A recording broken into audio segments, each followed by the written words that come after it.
Muy buenos días, mis hermanos. Qué privilegio verles a todos conectados una vez más. Les quiero felicitar, de verdad. Hemos tenido muy buena información, muy buena respuesta de parte de ustedes respecto a quedarse a casa, que es lo más importante. Pero la otra forma es mantenernos conectados de estas formas que ahora tenemos la bendición de tener. Y les quiero de verdad agradecer como su pastor. Estoy muy agradecido por ustedes como iglesia, por nuestra familia, muy orgullosos de ustedes, porque están en la medida de lo posible, siendo testimonio y siendo ejemplo para muchas personas y les quiero agradecer.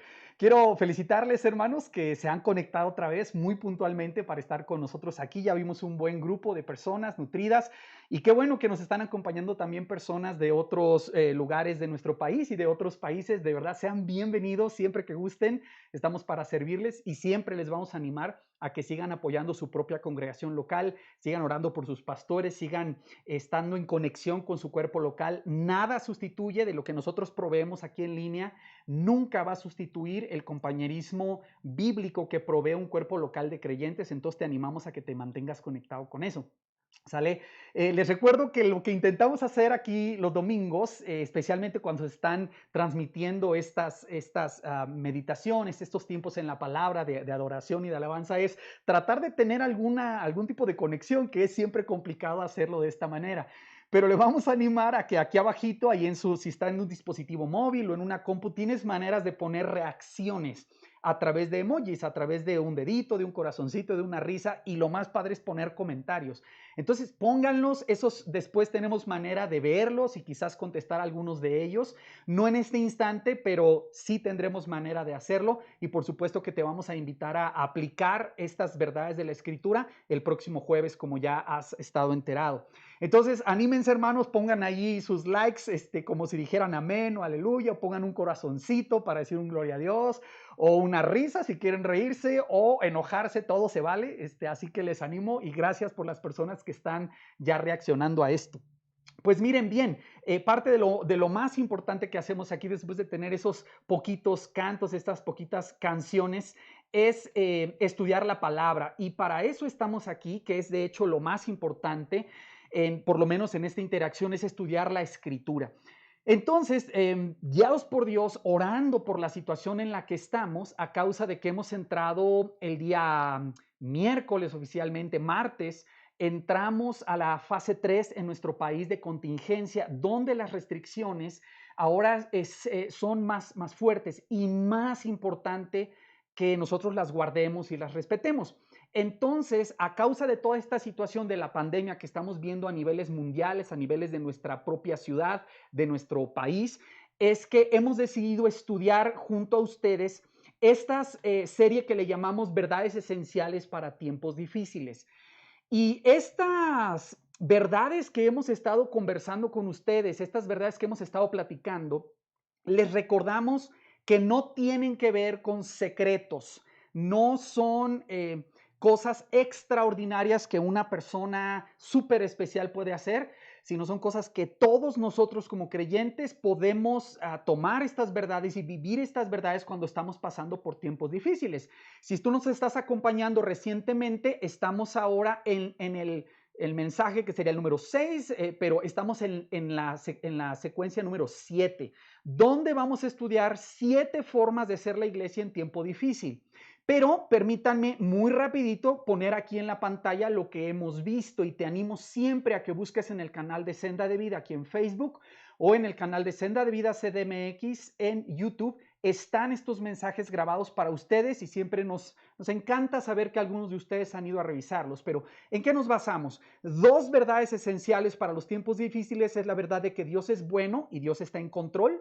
Luego aprendimos 3 perspectivas que son esenciales para poder navegar los tiempos difíciles. Es una perspectiva sana de Dios, una perspectiva sana del problema, cualquiera que sea que estés pasando. En nuestro caso, en este momento, pues es la pandemia. Y una perspectiva sana de quién eres tú. Son esenciales para poder salir adelante de un tiempo difícil, ¿va? Luego platicamos sobre 4 seguridades que tú puedes tener sobre lo que viene en el futuro. Hay un montón de cosas que no sabemos del futuro, pero hay 4 cosas que sí podemos saber del futuro muy, muy, muy ciertas, empezando por la idea de que Dios te va a dar la fortaleza para pasar la prueba, hasta terminar en el punto donde Dios restaurará todas las cosas. Y allí contestamos esta pregunta de si la pandemia indica que se está acabando el mundo, que es el fin de los tiempos. Te animo a que vayas a esos estudios y a la aplicación porque la verdad son muy, muy, muy útiles para cualquier prueba difícil que estés pasando. Luego estudiamos 5 actitudes del corazón que son esenciales para vencer un tiempo difícil. Y allí vienen y estudiamos esas actitudes del corazón que tienen que ver, haz de cuenta, con la mentalidad que tú y yo tenemos antes de entrar a una prueba, ¿va? Luego, la semana pasada, estuvimos estudiando 6 hábitos que son esenciales para una vida espiritual saludable. Y ustedes se conectaron en el jueves pasado a nuestra transmisión también en vivo, donde hicimos una aplicación de estas verdades. Y permítanme poner aquí, tiene usted de hecho en la pantalla, unos iconos que nos pueden ayudar a pues tratar de ubicar más o menos cuáles son estos hábitos. Déjame explicarte rápido. Puedes ir siempre al mensaje y a la aplicación, pero la idea es que la gente que pasa la prueba, la gente que saca lo mejor de los tiempos difíciles, no son los extraordinarios, no son las personas que tienen dones sobrenaturales. No, no es así. No es, con todo respeto y firmeza lo digo, no son los superapóstoles que andan por ahí predicando prosperidad y sanidad los únicos que son capaces de pasar estas pruebas. Tú y yo las podemos pasar, pero se pasan cuando desarrollas hábitos en tu vida, no por hacer cosas extraordinarias, sino los hábitos. Y aquí te pongo muy rápido los hábitos para que te acuerdes a qué nos referíamos. La gente que pasa la prueba y que sale adelante en tiempos difíciles de una depresión, de la muerte de un familiar, de una crisis económica tremenda, es la gente que ora todos los días, es la gente que lee la palabra, está en la palabra todos los días, tiene una estructura disciplinando su vida para que no esté como un papalote, como decía mi entrenador de fútbol americano, como moco de guajolote, ¿verdad? Para todos lados, sino que hay una estructura que nos presenta una cuadrícula sobre la cual podemos montar nuestra vida. No es perfección en todas las cosas, pero sí es una disciplina. Compañerismo es una persona que se conecta, no son gente que anda sola navegando a los tiempos difíciles, está conectada de forma íntima y de forma también, digamos, espontánea con la mayor cantidad posible de gente, pero tiene un grupo nutrido de amigos y amigas que le ayudan a pasar los tiempos difíciles. Luego, otro de los hábitos importantes es que tenemos que tener esta mentalidad de dar, de extender la gracia de Dios a otros y mantenernos activos en la misión de Dios, extendiendo su reino al evangelizar, al cuidar bebés espirituales, a ser discípulos locales y globales. Entonces, queremos enfatizarte y recordarte que estos hábitos, permítanme por favor unos segundos nada más recordarles, estos no funcionan si los haces una vez a la semana, no funcionan si los haces una vez al mes. Conozco gente que ha leído Génesis en una sentada, ¿no? Se avienta los 50 capítulos y es bueno, está bien, pero eso no te va a ayudar en un tiempo difícil. Lo que te ayuda en el tiempo difícil es todos los días ir a la escritura, abrirla y alimentarte de la palabra, es hacer ejercicio lo más seguido que puedas, comer sanamente lo más seguido que puedas, conectarte con amigos lo más seguido que puedas, aunque sea breve, pero habitualmente. Por eso la palabra que decidimos usar aquí es esta idea de los hábitos para tener una vida espiritual sana. Entonces los quiero exhortar una vez más a que si algunos de ustedes comenzaron estos hábitos, no los suelten, hermanos, no los suelten. Nos falta lo más difícil de la pandemia, entonces va a ser muy importante que tú mantengas estos hábitos en su lugar, ¿va?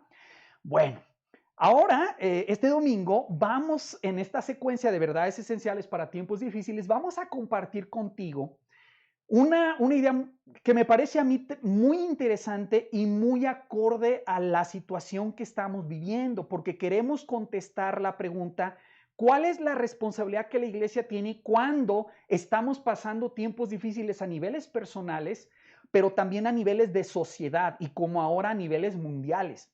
Entonces sepan, todos mis hermanos, especialmente de Senda Vida, que vamos a ser desafiados. Y si tú estás escuchando de otro cuerpo local de creyentes, bienvenido, también vas a ser desafiado de algunas maneras, ¿va? No le cortes, no te vayas a salir antes de tiempo. Pero te animo a que abras tu corazón para que consideres las cosas que Dios quisiera decirte. Mira, quise partir con una imagen que algunos de ustedes van a reconocer, especialmente si son mexicanos, la van a reconocer. Es una imagen del sismo que azotó la Ciudad de México, en específico la costa de Oaxaca, algunas secciones de Chiapas hace un par de años. Y pasó algo extraordinario, como se ha visto también en otros países cuando pasan estas cosas. Vino un tiempo de crisis y la gente, lo hemos dicho muchas veces, ¿verdad? Saca lo peor de ellos, pero también lo mejor de las personas sale. Y hubo una situación, de hecho, nos tocó participar a un grupo de personas que tuvimos el privilegio de responder en los primeros momentos del sismo y los días subsecuentes también. Sucede que cuando hubo derrumbes de algunos edificios y se sospechaba por los rescatistas que pudiera haber sobrevivientes debajo de los escombros, se empezó a hacer esta forma extraordinaria en la que la respuesta de la gente, cuando los rescatistas indicaban que se necesitaba hacer silencio para tratar de escuchar si habría sobrevivientes, levantaban el puño en alto. Y eso indicaba, se hacía una cadena de todas las personas que estaban respondiendo de no moverse, de no hablar. Incluso se recomendaba y se pedía que no arrastraras los pies porque las vibraciones del suelo impedían escuchar si una persona estaba respondiendo con golpes debajo de esos escombros. Entonces, yo todavía recuerdo haber estado en uno de esos edificios que se derrumbó. Nos permitieron entrar a una sección para llevar algunas herramientas que varios de ustedes donaron, y recuerdo la sensación tremenda de silencio cuando se levantaba el puño, y esto se convirtió en una señal de respuesta, de solidaridad, de cariño. Algunos de ustedes recordarán y estuvieron respondiendo de muchas maneras, regalando comida, donando en especie, orando, yendo a hospitales. La respuesta fue impresionante. Entonces la pregunta válida es, ¿cuál es la responsabilidad de la iglesia cuando tenemos esos tiempos difíciles? Y te adelanto que vas a ser desafiado, vamos a ser desafiados, porque muchas veces cuando hacemos esta pregunta, no podemos evitar hacer la pregunta desde el punto de vista de cómo la iglesia va a cumplir su responsabilidad hacia mí. O sea, yo me veo como una persona en necesidad, que yo entiendo que tú y yo lo vemos así en este momento, y podemos pensar en esta pregunta desde el punto de vista de decir qué es lo que me va a dar la iglesia, ¿no? A ver cómo la iglesia ahora me va a ayudar a mí, o me va a cuidar a mí, o me va a sostener a mí. Y queremos decirte que hay una manera en que esa respuesta nos corresponde a la iglesia. Tenemos una obligación hacia nuestros miembros que es importante. Pero en este caso es una pregunta un poquito diferente porque queremos ayudarnos a todos a contestar cuál es la responsabilidad de la iglesia hacia el mundo, hacia los demás, hacia nosotros mismos también, pero especialmente hacia afuera cuando estamos pasando estos tiempos difíciles. Entonces, pues para aquellos de ustedes que me conocen, les digo derecho, los queremos mucho, somos hermanos en Cristo, les amamos. Dice la Biblia que si tenemos oportunidad de hacer bien, hagámosla a todos, pero principalmente a la familia de la fe. Pero este tema no está pensado en cómo te vamos a ayudar a ti, hermano. Está pensado en cómo contestamos la pregunta de cuál es el papel de la iglesia en una pandemia. ¿Qué tenemos que hacer nosotros como Coven? Entonces, súbase las mangas, hermano, fájese los pantalones, es tiempo de contestar lo que nos toca hacer ahora a nosotros de chamba, de trabajo, ¿verdad? Cuando estamos en una situación difícil. Ahora, obviamente, si vamos a ver 7 formas en que podemos ser la iglesia, no lo vamos a poder poner todo en este mensaje. Este va a ser solo la primera parte, ¿de acuerdo? Vamos a ver en esta primera parte 3 de esas 7 principios. Y déjame explicarte cómo lo vamos a hacer. Vamos a ver 3 formas de ser la iglesia en el sentido de lo que nosotros somos. O sea, vamos a platicar de la naturaleza de lo que es la iglesia, que eso es lo que vamos a ver el día de hoy. La siguiente semana vamos a ver otras 3 cosas sobre lo que hacemos como iglesia. Es decir, hoy vemos la naturaleza de la iglesia, después vamos a hablar de la tarea de la iglesia. Y muy interesantemente vamos a ver aquí un principio que une ambas, que es el ser y el hacer. O sea, cuando hablamos de lo que somos, vamos a ver 3. Cuando hablamos de lo que hacemos, veremos 3. Pero hay una en medio que une estas 2 cosas, lo que somos y lo que hacemos, y está en medio ahí. Esto lo hice para que tengamos un poquito más ubicado entre toda la información que estamos disparando, ¿sale? Pero, insisto, lo que vamos a responder ahora es 7 formas en las que tú y yo podemos ser la iglesia de Cristo en un tiempo difícil. Entonces, obvio que ocupamos empezar con una introducción que nos hable y nos recuerde para comenzar de qué es la iglesia. Y vas a estar escuchando, como son verdades esenciales, vas a estar escuchando varios principios que se van a estar repitiendo y que ya hemos mencionado en las otras verdades esenciales, porque son verdades esenciales, no son secretos. Pero mire, una de las cosas más importantes a entender y con las que más luchamos cuando hablamos y hacemos de esta pregunta, ¿cuál es la responsabilidad de la iglesia? Es que tenemos esta tendencia nosotros a limitar demasiado o a malentender la naturaleza de la iglesia. ¿Qué es la iglesia? Y a causa de nuestro lenguaje y nuestra historia, especialmente en Latinoamérica, asociamos la iglesia con un edificio. Es muy difícil cambiar esta mentalidad una vez que esa mentalidad se ha establecido. Entonces, es muy importante entender y es muy importante recordar que cuando hablamos nosotros de iglesia, vamos a estar estudiando que la iglesia no es un edificio. En realidad, la iglesia somos las personas. Y sin este entendimiento no se van a entender las formas de ser la iglesia en un tiempo difícil. ¿Ok? Vamos a batallar muchísimo. Otras personas consideran bueno, especialmente desde el aspecto social o sociocultural, que una iglesia es una organización y tiene un elemento de eso, pero cuando lo vemos bíblicamente, en realidad la iglesia es un organismo que está vivo. Y eso le cambia toda la dinámica a lo que nosotros entendemos como iglesia. Piensa nada más en este momento en esas dos verdades. Si la iglesia no es un edificio ni una organización, sino son las personas y funcionan como un organismo vivo, yo creo que ya con esas dos verdades tú tienes una respuesta para contestar la pregunta, ¿cuál es la responsabilidad de la iglesia durante una crisis? Ahí la tienes, ya la tienes. Si la iglesia es un edificio y una organización, una crisis puede detenerla. Un terremoto puede terminar con la iglesia. Si la iglesia es una organización y es un edificio público bonito, un sismo puede acabar con la iglesia. Una orden legal puede acabar con una organización. Pero si la iglesia son las personas que estamos integradas como un organismo vivo, uy, eso le cambia toda la dinámica al asunto, ¿cierto? Entonces, vayamos pensando las implicaciones que tienen estas verdades que estamos diciendo. Entonces, para tratar de tener una definición sobre la que todos estamos en acuerdo para ver estas 7 formas de ser la iglesia, aquí tienes algunas definiciones. No son las mejores ni las únicas, pero son algunas. Cuando hablamos de la iglesia nos estamos refiriendo a los millones de personas que han sido llamados por Cristo Jesús a seguirle. Piénselo desde ese punto de vista por un momento. No es un edificio, sino un grupo de personas que han sido llamadas por Dios a caminar siguiendo a Jesucristo. Ya eso, de nuevo, le añade una dimensión que muchas veces nosotros no le damos. La palabra iglesia como tal, esta palabra que tú ves aquí arriba, iglesia, viene del griego eclesia, que te pongo aquí abajo, ¿sale? A veces se escribe con doble S, eclesia, es griego. Y esa palabra eclesia significa la asamblea, un grupo o congregación que se reúne con un propósito específico. En algunos textos del koiné, del griego, se utilizaba para la asamblea de representantes, por ejemplo, de una ciudad que eran reunidos afuera para tomar decisiones sobre la ciudad, ¿va? El punto es que es un grupo de personas y tienen una función y un propósito. Esa es la iglesia. Lo puedes definir como el cuerpo, noten esto aquí, universal de creyentes en Cristo Jesús que hemos sido unidos por su Espíritu. Paréntesis, nada que ver aquí, yo no estoy abogando en ningún sentido por la Iglesia Universal, aquella dirigida por muchas personas brasileñas, brasileiras.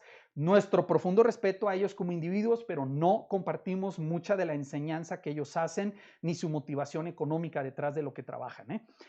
Aquí estamos hablando del cuerpo, ojo, universal de creyentes. No estamos diciendo mundial porque aplicaría a la gente que está viva. Estamos hablando de incluso aquellos que han sido seguidores de Jesús y ya están muertos y forman parte de la iglesia, ¿verdad? Y que todos hemos sido unidos por su espíritu. Otra manera de expresar esta idea es que hablamos de muchas iglesias locales que tú vas a ver reunidas, vas a ver visiblemente en muchos lugares, pero en realidad estamos hablando de una sola iglesia universal. La iglesia también puede ser pensada como la iglesia visible, que tú podrías en algún momento llegar a reunirlos, a juntarlos y tratar de saber quiénes pertenecen a la iglesia, pero la iglesia invisible nos referimos a aquellos que quizás nosotros no pondríamos en nuestra propia calificación de iglesia, pero caen dentro de la definición de iglesia porque Dios sabe quiénes son. Entonces, si te fijas, la definición cuando juntamos todas estas cosas no puede ser limitada a una organización o una denominación o un edificio o una iglesia local llamada Senda de Vida o llamada Familia de Vida o llamada La Fortaleza o la Iglesia Betel. No, la iglesia es mucho más amplia y mucho más integral y mucho más diversa que lo que nosotros nos imaginamos, ¿va? Ahora, la forma en que la Biblia ilustra lo que es la iglesia te puede ayudar a ti y a mí a entenderle. Y aquí te pongo, espero que lo alcances a ver bien aquí, las diferentes formas en las que la Biblia ilustra lo que es la iglesia de Cristo, lo que es el pueblo de Dios. Nos llama luz, por ejemplo, cuando Jesús dice, bueno, una luz que está encendida no se puede ocultar, se va a hacer notar. Una ciudad que está en un monte no se puede esconder, es inevitable que su luz salga. Se habla de sal como aquello que impide que se corrompa, que se eche a perder algo, como aquello que le da sabor. De la novia, se describe a la iglesia como la novia, como ovejas en un redil, que tienen un pastor y las ovejas van siguiendo al pastor, como un cuerpo. O sea, las formas en las que la Biblia nos explica qué es la iglesia nos ayudan a entender a la naturaleza de la iglesia. Se nos refiere también que la iglesia son ramas o atletas que estamos en una competencia. Ramas me refiero de un cuerpo, ramas, perdón, de un árbol que son injertadas, atletas que van compitiendo, soldados que tienen un capitán y estamos en un ejército, que estamos en una guerra. O sea, imagínate, ¿no? La cantidad de maneras que la Biblia utiliza para ilustrarnos lo que es la iglesia nos pueden ayudar un montón. Y este es interesante, miren, nos ilustra la Biblia la naturaleza de la iglesia como piedras, como un edificio o un templo. Aquí les muestro uno de los pasajes que podemos ver. Estoy notando aquí, sí, ahí está, ¿verdad? Lo voy a hacer un poquito más grande nada más para que lo vean. 1 Pedro 2 dice, acercándonos a él, aquí él se refiere a Cristo Jesús y le llama piedra viva. Y en base a esta forma en que llama Pedro al Señor Jesucristo, nos hace la aplicación a nosotros. Dice, acercándonos a él, piedra viva, desechada ciertamente por los hombres. Ilustro aquí rápido un paréntesis. Imagínate que tú eres un constructor y aquellas personas que están preparando las piedras te traen una piedra que te dicen, mira, esta va a servir para la piedra angular, esta es buenísima, o esta es una muy buena piedra para el cimiento, ¿verdad? Y te va a ayudar, pero tú que eres el arquitecto allí, el perito, dices, no me sirve y la desechas. Entonces, Pedro está diciendo que la piedra viva, que es Jesucristo, fue desechada por los hombres. Pero en realidad, miren, para Dios, ¿cómo era esa piedra? Una piedra escogida y preciosa, perfecta, que es nuestro Señor Jesucristo. Bueno, así como Cristo, dice el apóstol Pedro, nosotros los creyentes, también como piedras vivas, ¿a qué nos anima? Sed edificados como casa espiritual y sacerdocio santo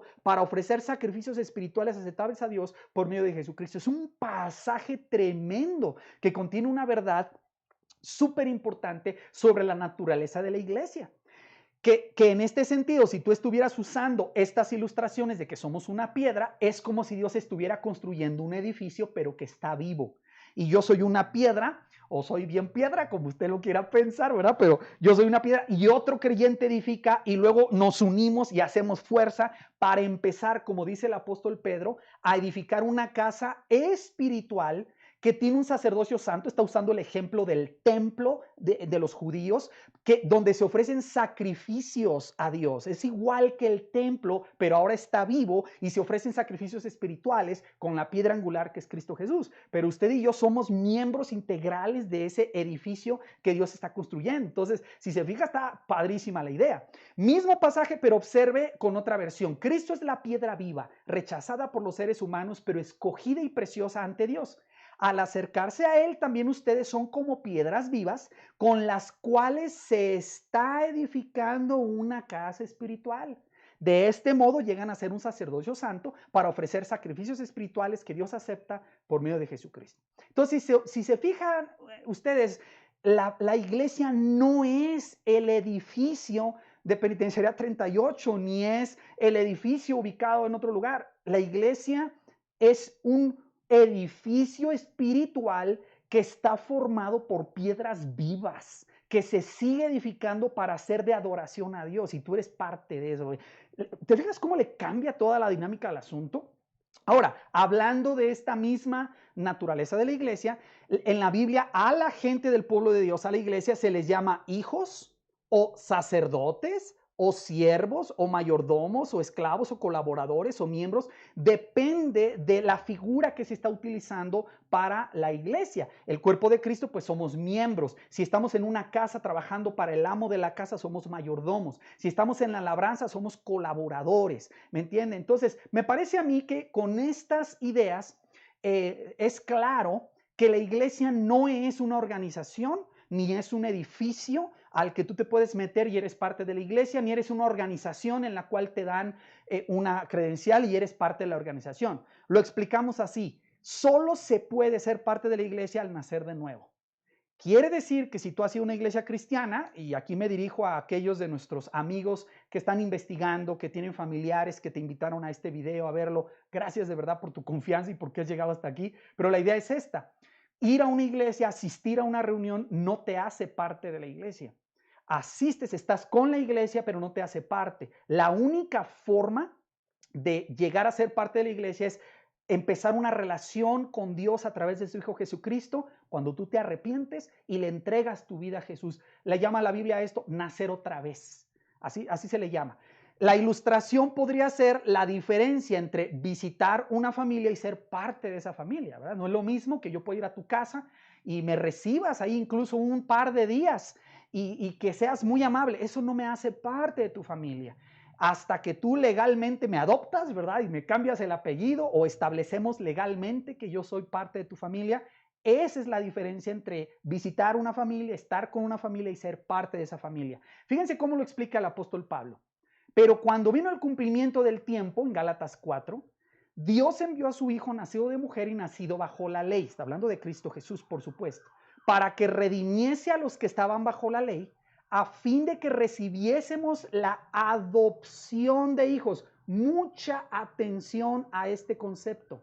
No somos invitados a la familia de Dios, visitando la familia de Dios. No. Cuando tú naces de nuevo y entregas tu vida a Jesucristo, el Padre te adopta a su familia y ahora te conviertes en hijo de Dios. Y eso te hace parte de la familia de Dios. Dice, y por cuanto sois hijos, Dios envió a vuestros corazones el espíritu de su Hijo, el cual clama, Abba, Padre. Esta frase que tú ves aquí significa papito querido, que es el Espíritu Santo de Dios en los cristianos que nos hace clamar al Señor, papito lindo, y llamarle Padre. Esto nos hace miembros de su familia. Así que ya no eres esclavo, sino hijo. Y si hijo, también heredero, dice el texto. Una disculpa que se cortó allí la imagen. Entonces, el chiste es nada más que veamos que asistir a una iglesia no me hace parte de esa iglesia. Y que ahora vamos a voltear la tortilla. Con cuidado también digo esto. Hay personas que por diversas razones, no pretextos, razones, no pueden reunirse en una iglesia y son parte de la iglesia. No es lo más recomendable. Eventualmente, si eres hijo de Dios y miembro de una iglesia, parte de una iglesia, te vas a integrar a esa iglesia y vas a crecer con esa iglesia. Pero lo que quiero decir es que las personas que asisten a un culto no por eso son parte de la iglesia de Cristo. Hay que nacer de nuevo. Y si una persona ha nacido de nuevo y por alguna circunstancia no se puede reunir. Por ejemplo, está preso, es una persona que se encuentra en una cárcel. Pues bueno, hay muchas iglesias dentro de la cárcel, pero vamos a pensar que es la única persona ahí en un país cerrado, en un país difícil, con persecución. Esa persona es miembro de la iglesia, es parte de la iglesia, que es el cuerpo de Cristo, pero no tiene la posibilidad de reunirse. Entonces, reunirnos, ir a un edificio, ser parte de una organización, tener una credencial, no nos hace parte del cuerpo de Cristo, ¿sale? Es nacer de nuevo. Bueno, entonces, habiendo establecido esta base, ya entendimos que la iglesia, queremos contestar cuál es la responsabilidad de la iglesia ante una crisis, ¿va? Y vamos a ver las primeras tres. Estamos muy a tiempo con los minutos que nos quedan para ver las primeras tres. Estas tres que te voy a mostrar quieren contestar la pregunta, ¿cuál es la responsabilidad mía como creyente ante una crisis? Si tú eres miembro del cuerpo de Cristo, te congregues donde te congregues y tengas los años de convertido que tengas, tú tienes estas responsabilidades, ¿va? Y es ser la iglesia de Cristo en una situación difícil. Aquí está la primera. Hablamos de entender la responsabilidad que nosotros tenemos de ser la presencia de Cristo, pero en todo lugar. O sea, hacer presente la presencia de la iglesia en todo lugar. Recuerda que esta tiene que ver con el ser, lo que somos como iglesia. Y déjame explicar a qué me refiero. Como ya platicábamos hace un momento cuando estábamos platicando de la naturaleza de la iglesia, es la idea de entender, y es profundo esto en un sentido, que si tú quisieras explicarle a alguien, fíjate lo importante que es esto, explicarle a alguien, a ver, ¿dónde está Dios en este momento? Tienes varias maneras de contestar eso diciendo, bueno, Dios habita en el cielo y Él no puede, no hay nada que pueda existir que sirva como la habitación de Dios, porque Dios es espíritu y es omnipresente y es eterno y nada lo puede contener. Pero si preguntas en cuanto al Hijo de Dios, la segunda persona de la Trinidad, la Biblia nos enseña que Él está sentado a la diestra del Padre, esperando su retorno, intercediendo por nosotros. Pero si dices, bueno, si Dios está en el cielo, en su trono, y el Hijo está a la diestra del Padre, aquí en la tierra en este momento, ¿dónde está Dios? Sí podemos contestar que su omnipresencia indica que está en todo lugar, pero si tú le quieres decir a alguien dónde puede encontrar a Dios, pues aquí está la idea interesante. La Biblia dice que la iglesia es el cuerpo de Cristo. Y querríamos entonces decir, y tenemos autoridad por la Biblia para decir, que Dios ha decidido habitar en su iglesia, en su gente, en la tierra, en este periodo que llamamos el periodo de la iglesia. Fíjate lo importante que es esto. En su gente. Quiere decir que tú y yo somos la habitación de Dios en la tierra. Pablo lo diría de otra forma. Tu cuerpo es el templo del Espíritu Santo. El Espíritu de Dios, como acabamos de leer en Gálatas, cuando nos dio la adopción de hijos, nos dio el Espíritu en nuestro corazón de manera que clamamos Abba Padre. Entonces, lo tremendo de esto es que si alguien me pregunta, ¿dónde puedo encontrar a Dios en la tierra en este momento? Yo lo tengo que dirigir a los cristianos, a las iglesias, a la iglesia, porque ahí es donde Dios ha decidido poner su presencia en la tierra en este tiempo. Para aquellos de ustedes que estudian la Biblia, una ilustración rápida, conocen el Antiguo Testamento y cómo Dios en su misericordia decidió poner su habitación en un arca que estaba en el lugar santísimo dentro del tabernáculo o el templo de los judíos. De manera que si tú querías encontrar a Dios en esos años y en ese tiempo tenías que viajar a Jerusalén y buscar la manera de entrar al templo para estar en la presencia de Dios y ver la presencia de Dios. Hoy, en estos días, Dios ha decidido poner su presencia en los creyentes, en personas mortales como yo, imperfectas como yo, personas que somos limitadas en montones de cosas, y el Padre de la creación ha decidido poner su espíritu en su iglesia. Qué cosa más impresionante, ¿no? O sea, que tú y yo somos la representación visible de Cristo en la tierra. Así como tú tienes una parte espiritual y una parte física, y yo puedo ver tu parte física con tu cuerpo, es una forma de tratar de explicar eso. Nosotros, los cristianos que vivimos ahorita en el siglo XXI en medio de la pandemia, somos la representación física de un Dios invisible, así como Cristo fue la representación visible del Dios invisible. Cristo ascendió a la diestra del Padre y está a la diestra del Padre esperando regresar por segunda vez. Y mientras, aquí, ¿dónde está Dios? Pues está en su iglesia, en los creyentes. De manera que qué cosa tan loca, ¿no? No sé qué piensen, pongan ahí sus reacciones, pero ¿qué piensan de la idea de que si alguien me pregunta, bueno, ¿dónde puedo ver a Dios? Yo bíblicamente tendré la autorización para dirigir a esa persona a los cristianos, a su iglesia, a la iglesia de Cristo, al cuerpo de Cristo en esta tierra.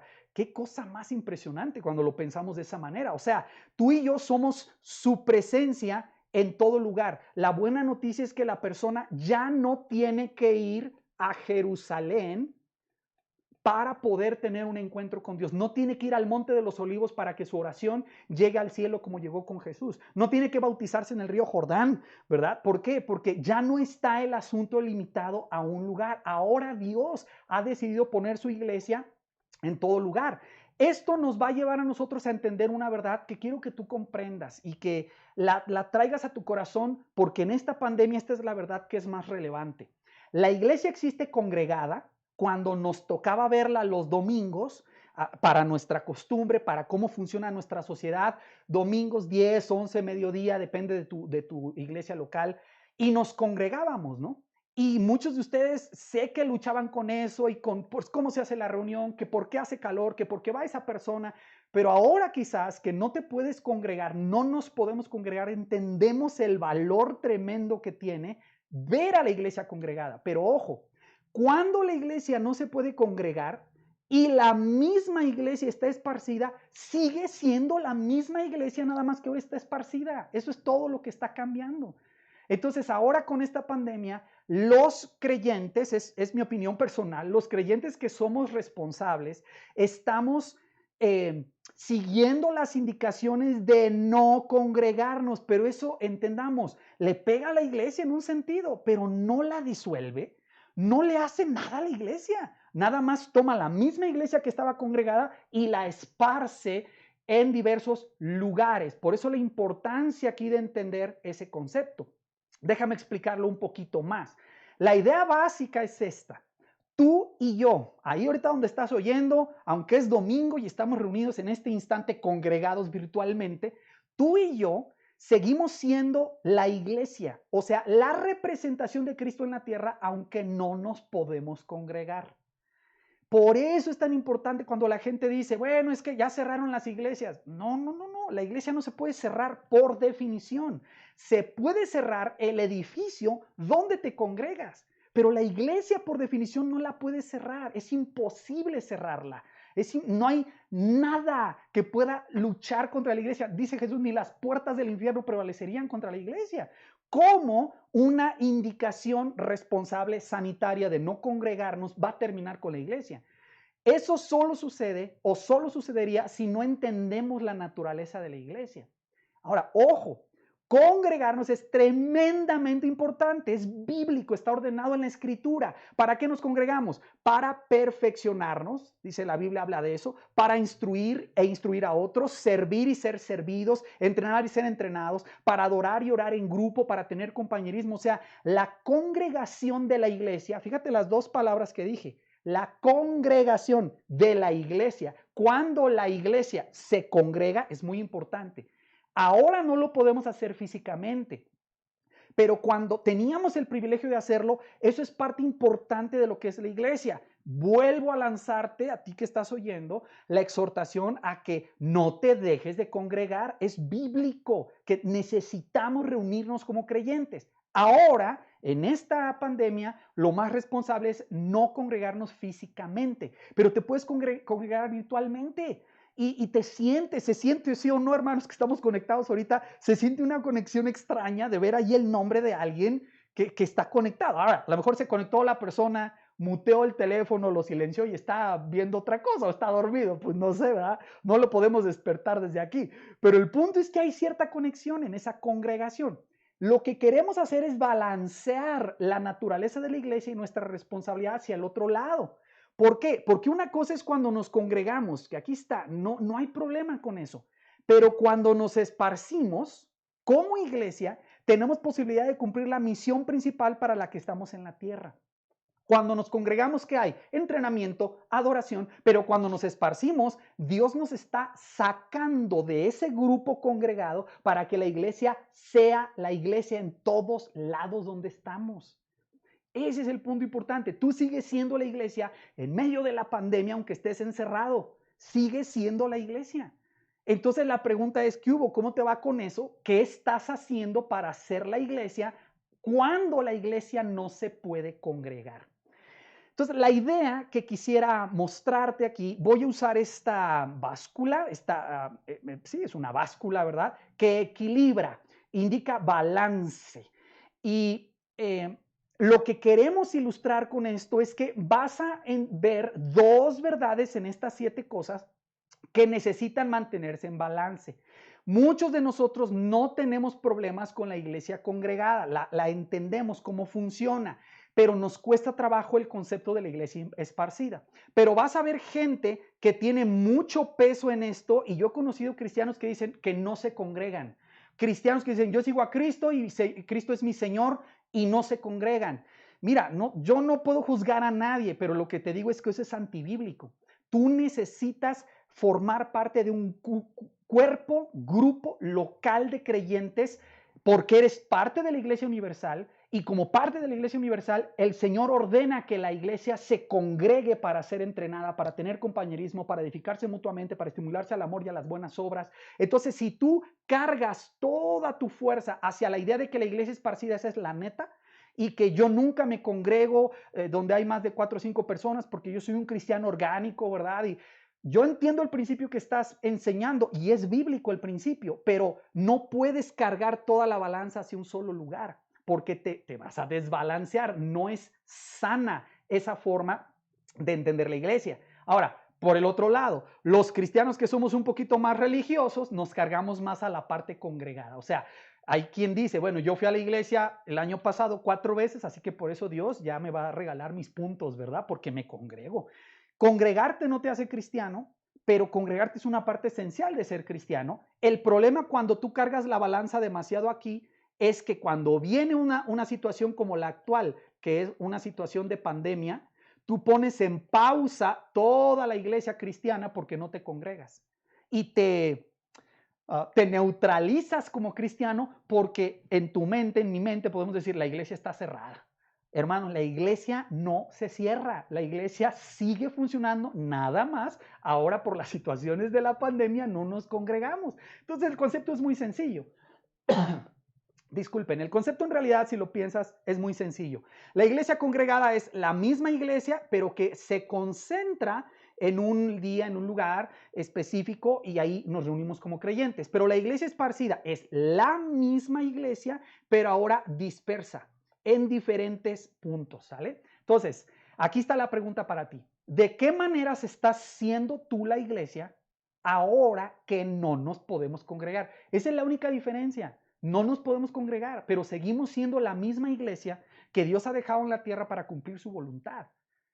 Pero sí, derecho te lo digo, algunos agarran de pretexto la cuarentena para dejar de ser la iglesia. No hay ninguna responsabilidad porque estamos en cuarentena.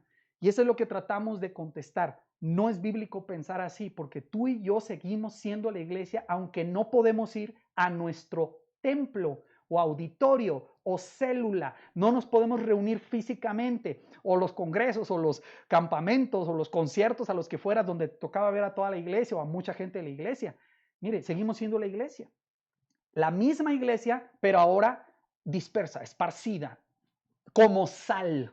La sal nunca se pone en un solo lugar y ahí funciona. La sal hay que agarrar el salero y sacudirlo para que esté donde debe estar, en la comida, en aquello que se quiere preservar. Entonces, no sé si Dios esté usando la pandemia, como nos pasó en Senda de Vida hace muchos años, que Dios usó el derrumbe de un techo para esparcirnos y ayudarnos a entender que el edificio no puede encerrar una iglesia. Necesitamos entender la naturaleza de eso. Otra pregunta, ¿cómo estás representando a Cristo en los lugares a donde tú vas? ¿Sale?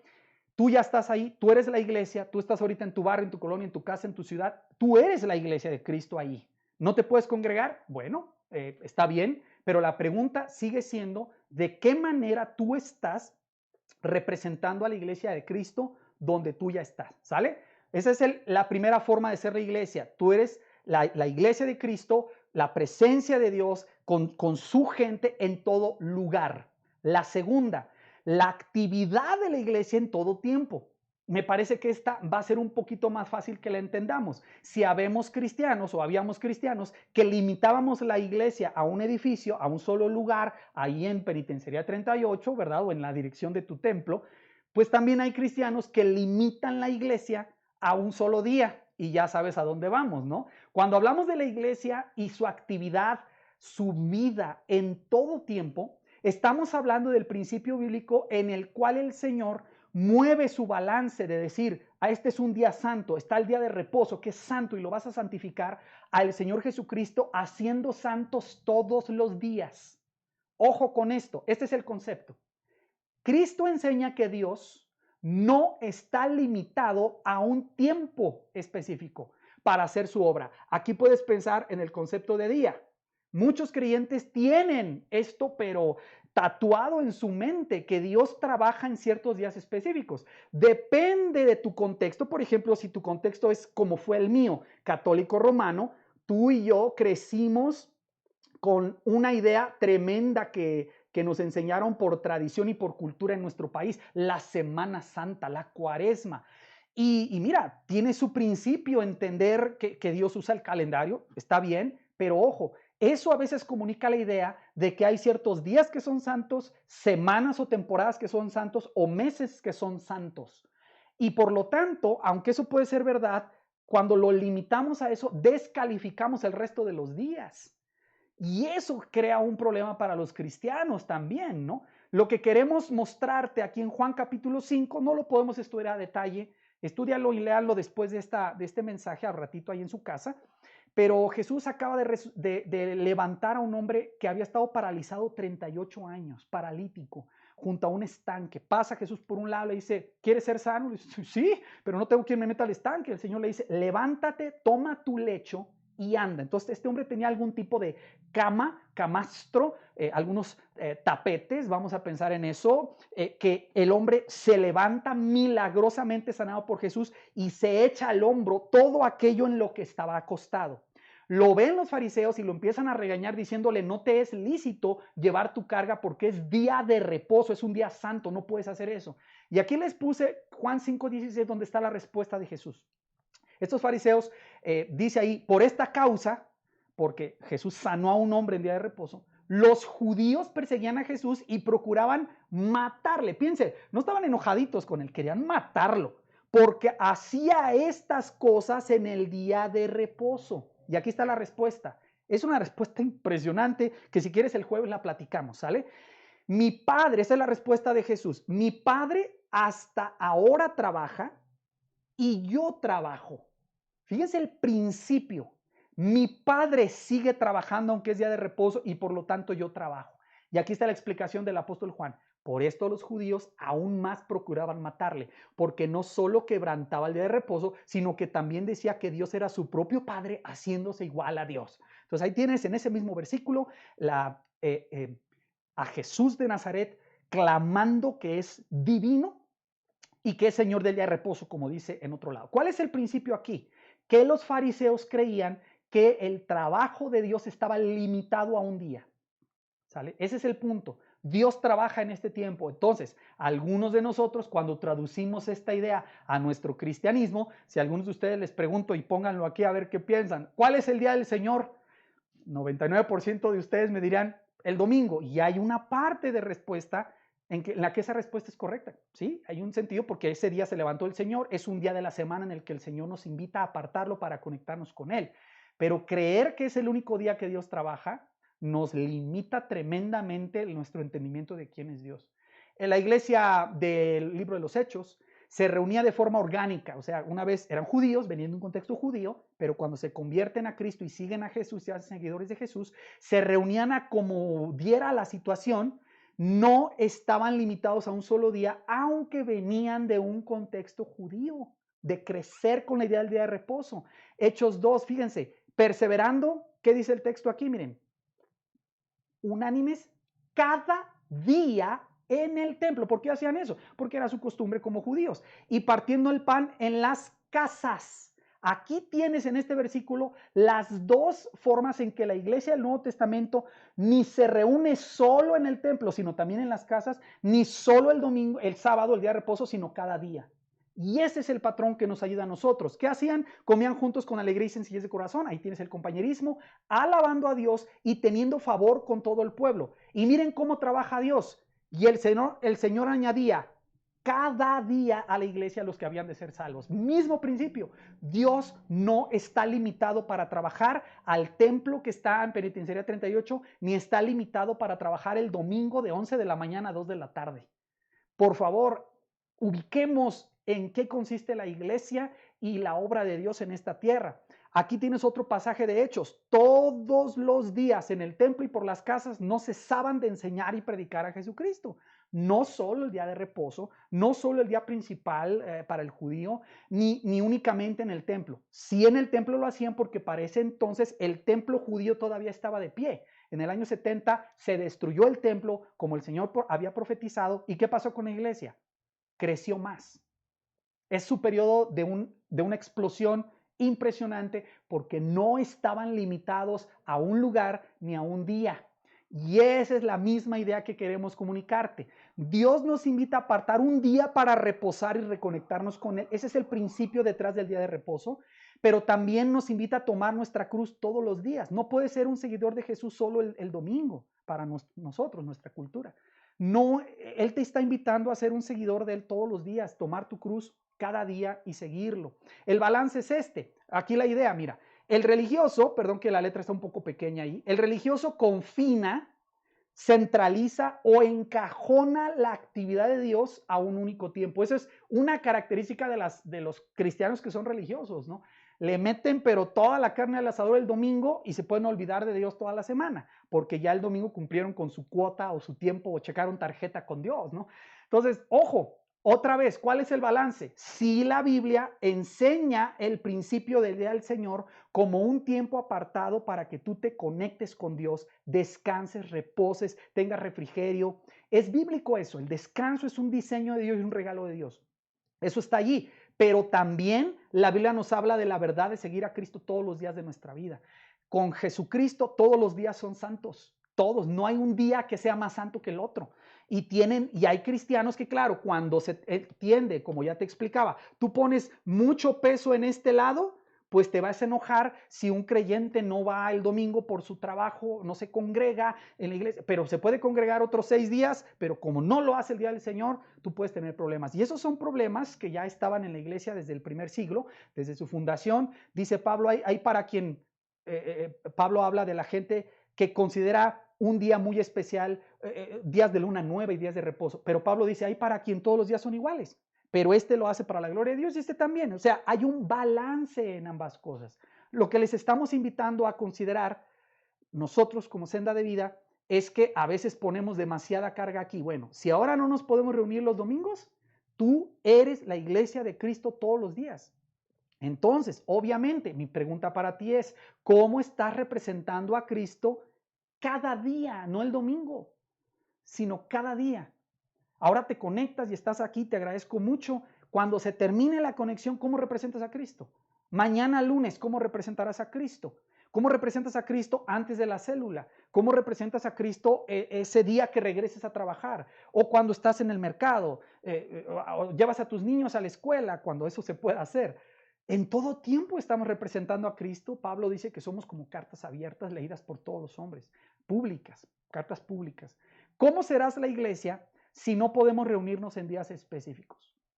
Esa es la pregunta. Entonces, si se fijan, lo que estamos tratando de hacer es mostrar bíblicamente que aunque estamos en una situación de pandemia donde necesitamos tener sana distancia, muy recomendable, es muy responsable hacerlo, eso no termina con la iglesia. Eso le limita a la iglesia un elemento, pero le abre un montón de posibilidades de lugar y de tiempo. ¿Sale? Vamos al tercero. Y en este voy a ser muy claro con ustedes.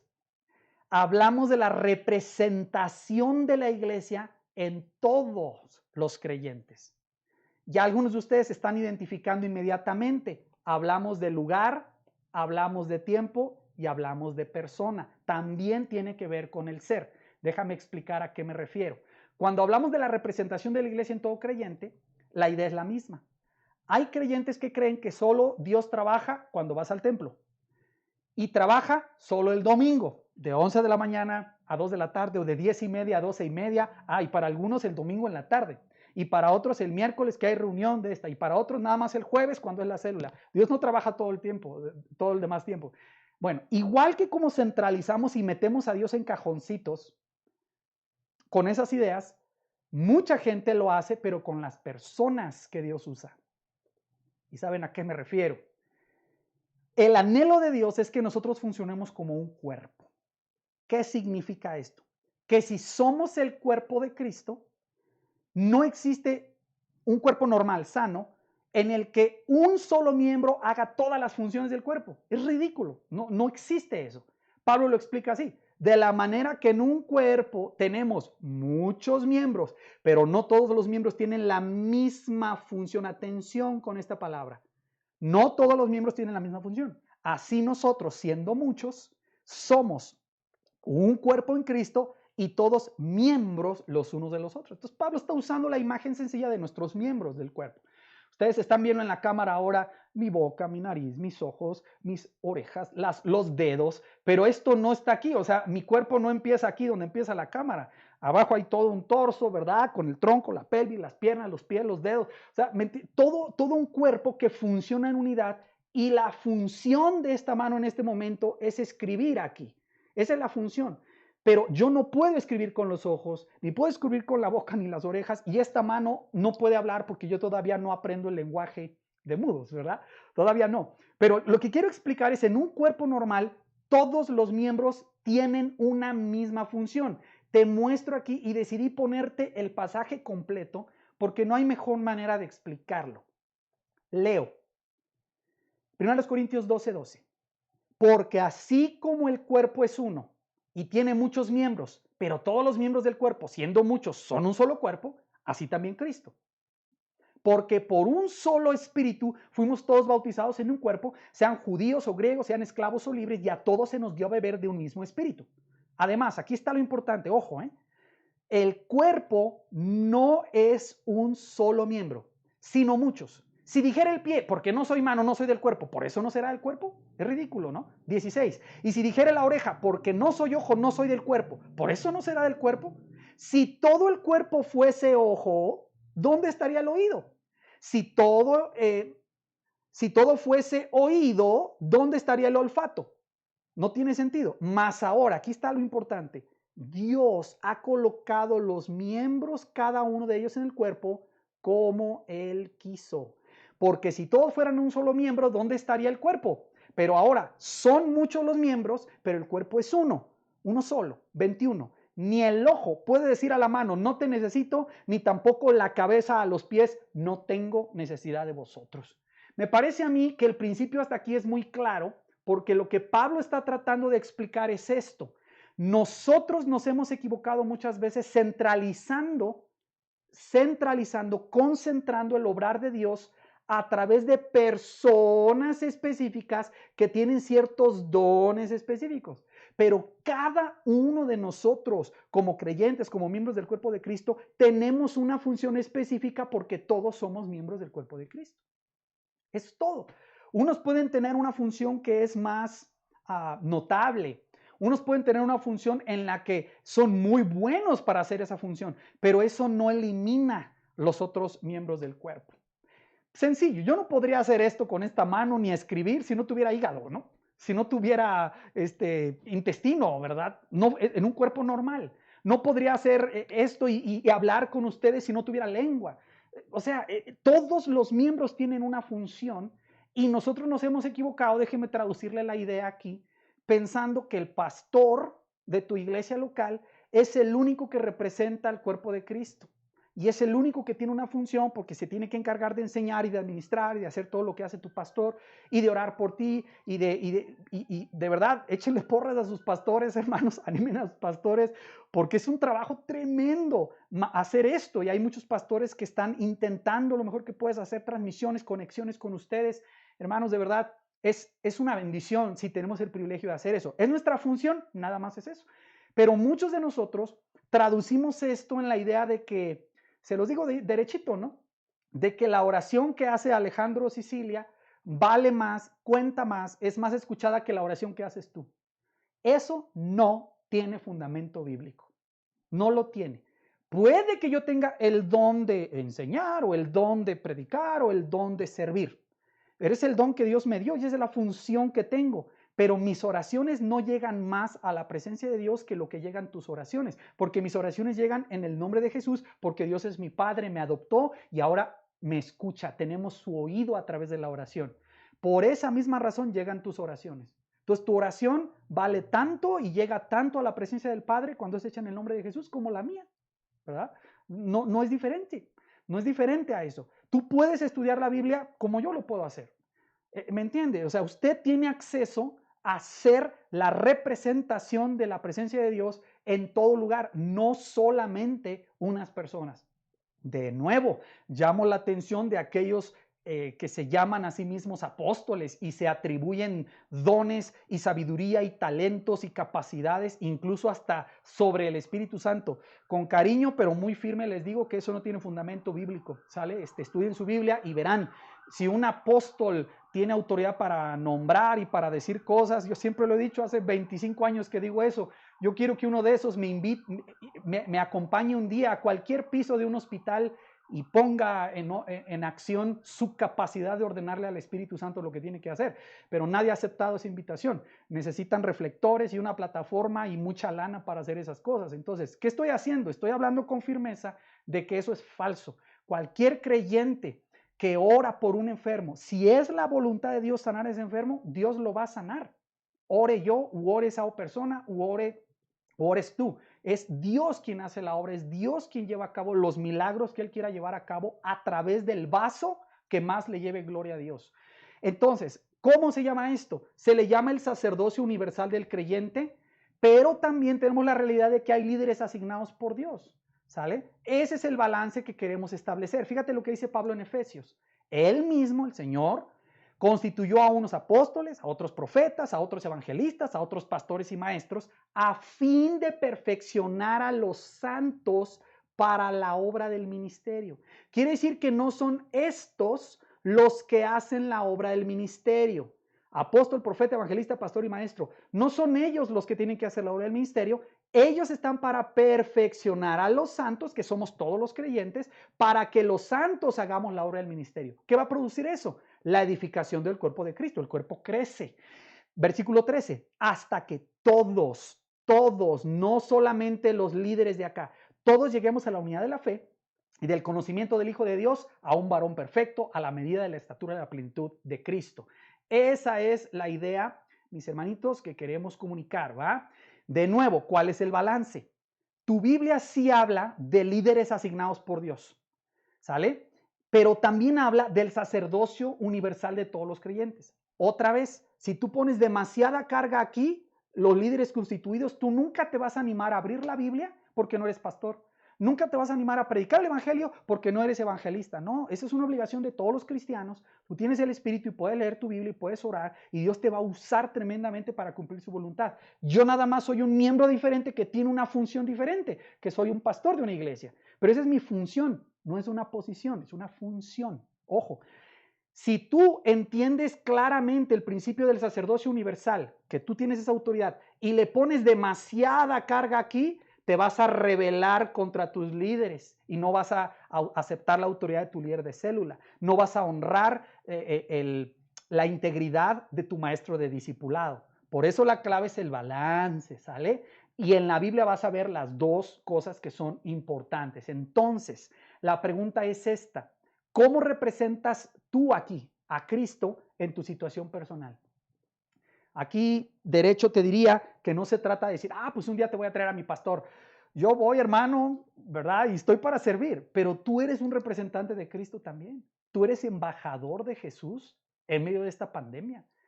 Es diferente si tú no tienes cierta capacidad para hacer algo. Por ejemplo, si alguien me dijera, oiga, usted es cristiano y ustedes los cristianos cantan, ¿verdad? Tienen canciones que animan el corazón y bendicen. Claro que sí, pero yo no iría porque yo no soy el mejor representante para hacer eso. Yo no soy capaz de cantar, yo no soy buen músico, yo no soy buen cantante, pero hay gente que es tremendamente usada por Dios para hacer eso. Entonces, a esa persona enviamos y no pasa nada. ¿Por qué? Porque no es mi función. Eso es todo. Pero yo no puedo decir que el único representante de Cristo es ese cantante. Yo soy un representante de Jesús también. Yo soy un embajador de Jesús en todo lugar donde me encuentro. Entonces, quiero aquí animarles a considerar esta palabra, ¿sale? La palabra ministro. A los pastores se nos llama ministros, ¿verdad? Legalmente en México se nos llama ministro de culto público. Está bien, pero ministro quiere decir un siervo. Ministro quiere decir una persona que representa a, que está encargada de ciertas funciones. Y la Biblia enseña que tú eres un ministro de Cristo donde estás. Entonces mi pregunta es, ¿de qué manera serás ministro de Cristo esta semana? Así que cerrando la idea, ahí están las tres. Quiero contestar la pregunta, ¿cuál es la responsabilidad de la iglesia ante una crisis? Cuando hay sismos, cuando tenemos una pandemia, cuando hay un vecino a quien se le ha muerto un familiar, cuando hubo las explosiones, ¿verdad? A causa del huachicol, ¿verdad? Que hubo mucha gente quemada, cuando tenemos una situación de falta de sangre en los bancos de sangre, no hay alimentos, hay crisis económica, hubiera una guerra. ¿Cuál es la responsabilidad de la iglesia? Es una pregunta que se ha hecho hace 2000 años y aquí tienes algunas verdades esenciales. La iglesia sigue siendo la iglesia aunque no se pueda congregar. La iglesia sigue siendo la iglesia todos los días de la semana y la iglesia sigue siendo la iglesia aunque solo haya 1 o 2 o 3 pastores o líderes. Somos todos nosotros la iglesia de Cristo que estamos para representarle a Él. Quise terminar con este pasaje de 1 de Pedro 2, que es el mismo que ya viste. Pero fíjate la idea. Acercándoos a Él piedra viva, desechada ciertamente por los hombres, mas para Dios escogida y preciosa. Ya te acuerdas de la idea, ¿verdad? Verso 5. Vosotros también como piedras vivas, sed edificados como casa espiritual y sacerdocio santo. Miren qué preciosa imagen tomada del Antiguo Testamento para ofrecer sacrificios espirituales aceptables a Dios por medio de Jesucristo. Y el pasaje no termina ahí. Por lo cual también contiene la escritura. He aquí yo pongo en Sión la principal piedra del ángulo, escogida y preciosa, y el que creyere en él no será avergonzado. Entonces dice Pedro, para vosotros pues los que creéis, él, Cristo Jesús, es precioso. Pero para los que no creen, la piedra que los edificadores desecharon ha venido a ser la cabeza del ángulo, o sea, lo principal. Y otra escritura, piedra de tropiezo y roca que hace caer, porque tropiezan en la palabra, siendo desobedientes, a lo cual fueron también destinados. Entonces, aquí hace una explicación el apóstol Pedro de que esa misma piedra, que para nosotros es la roca principal en la cual estamos sostenidos, para otros es la piedra en la que tropiezan. Y eso es lo que hace Cristo Jesús. Para unos es, ¿verdad?, es el Salvador del mundo, para otros es un engañador o charlatán. Entonces, ¿cuál es la aplicación para nosotros? Noten, no hemos cambiado de pasaje, es el mismo pasaje, verso 9. Así como para los otros, ¿verdad? Dice, ellos tropiezan y caen porque fueron destinados para eso. ¿Qué es para nosotros? Atención, mas vosotros sois linaje escogido, real sacerdocio, nación santa, pueblo adquirido por Dios, para que anunciéis las virtudes de aquel que os llamó de las tinieblas a su luz admirable. De aquí viene esta idea del sacerdocio universal del creyente. Entonces, estamos, como te decía, tratando de explicar de la mejor manera posible que la forma en que la iglesia cumple su responsabilidad en este tiempo es siendo un representante de Cristo en todo lugar, siendo un representante de Cristo todos los días y siendo un embajador, un representante de Cristo en cada cristiano. Ojo, no solo el pastor el domingo en el templo, repito, no es centralizar, concentrar, la única forma de ser iglesia es el domingo con el pastor en el templo, que ha sido nuestra costumbre por años. Necesitamos descentralizar nuestra iglesia para que la presencia de Dios que mora en los creyentes se meta a todo lugar, todos los días, a través de cada persona. Y eso es lo padre, eso es lo chido que me emociona a mí al pensar en estos términos con Senda de Vida y nuestras iglesias hermanas y nuestros hermanos en todo el mundo. Piénselo, Dios tiene ahora a su iglesia estratégicamente colocada en lugares donde antes no había iglesia, porque los templos no están allí, pero allí vive la familia Pérez, allí vive la familia Cruz, allí vive la familia Rodríguez, allí viven los Ramírez y los Martínez y los Sánchez, que son su iglesia, su misma presencia en esas familias, en cada persona, en esa casa todos los días. ¡Qué privilegio! Esa es la manera en que nosotros podemos ser la iglesia de Cristo en este tiempo. Los desafíos, mis hermanos, seguimos con la responsabilidad de responder y esta es la naturaleza de la iglesia. ¿Cómo ves si te conectas este próximo jueves para que platiquemos más ideas de esto? Sé que algunos reaccionan bastante cuando yo hablo fuerte contra los falsos apóstoles. Bueno, ven el jueves y platiquemos un poquito más de las ideas, pero por lo pronto las dejo aquí contigo para que tú lo consideres, lo pienses, lo medites. En ninguna manera lo que nosotros hacemos pretende, hermano, tener en ninguna forma toda la verdad. En ninguna manera lo que estamos diciendo aquí lo decimos con faltas de respeto, de ninguna forma, pero tratamos de enseñar lo que la Escritura enseña. Y queremos animarte y a desafiarte a que veas la Escritura y entiendas que tú, si eres un seguidor de Jesús, ya eres su embajador todos los días donde estés, aunque tu congregación local no se pueda reunir. ¿Sale? Envíanos tus peticiones de oración, todas las dudas que tengas, no sé si las podamos contestar, pero envíanoslas y especialmente te invitamos para que este próximo jueves tú te puedas conectar con nosotros y tengamos un tiempo para adorar juntos al Señor. Gracias, mis hermanos, de verdad, por el privilegio de poderles servir. Sigan aquí sus comentarios y muy importante, los invito a cantar esta siguiente canción que les vamos a dejar aquí ahora. Me parece que puede ser muy relevante en relación a lo que acabamos de ver en este momento. Que Dios les bendiga, les quiero mucho, les extraño y nos vemos el jueves conectados. Dios les bendiga.